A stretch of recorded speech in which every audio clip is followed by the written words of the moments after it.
let's talk about Johnson grass. You are probably at least passingly familiar with Johnson grass if you've ever gone outside.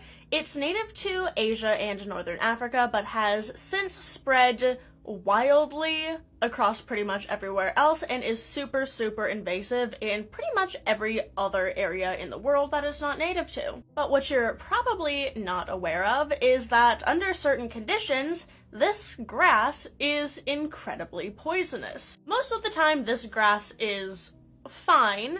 It is, again, wildly invasive, but it's not directly and acutely harmful most of the time.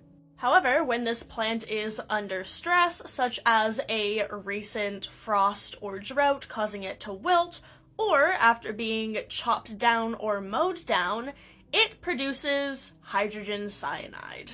Again, I'm willing to bet that most people are at least a little bit familiar with cyanide in general, and I've talked a lot about cyanide before. But this wilted, cut, or frostbitten Johnson grass produces enough cyanide to kill large livestock such as horses, sheep, or cows.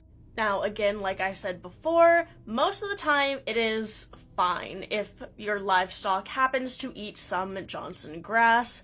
If it's just up like that where it's fully bloomed and fully healthy, there is very little to basically no risk of poisoning from livestock who eat this grass. Similarly, if you pull out a stalk of Johnson grass and just, stick it in your mouth, as one does, it's fine. You won't get poisoned by it, but if it is wilted or dry or, again, freshly cut, that is where the problems start. Now, this becomes a problem because cyanide messes with your electron transport chain. Specifically, it messes with cytochrome oxidase, a very important enzyme. Cytochrome oxidase is an enzyme that is responsible for actually letting oxygen be usable in the body. And if this enzyme is not working, the oxygen actually cannot be used or processed or do pretty much anything in the body, which is a problem.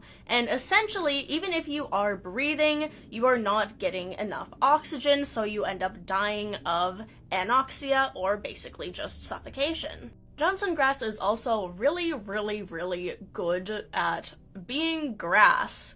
It is, again, like I said multiple times, stupidly invasive, so it's very hard to get rid of. And to make matters worse, the act of getting rid of them via chopping them down or mowing the lawn actually causes more problems because it will just regrow again, and that new regrowth is very toxic until it reaches a certain height where they are no longer stressed and no longer really produce that cyanide. And processes that would normally kill off grasses, like frost or drought, they just only serve to, while yes, possibly killing them, making the grass even more toxic. So kind of the only way to get rid of Johnson grass and make sure that the livestock are safe is digging up the entire rhizome, which is very labor-intensive, very time-consuming, and doesn't always work because if you leave even a small bit of the rhizome, which is how they reproduce,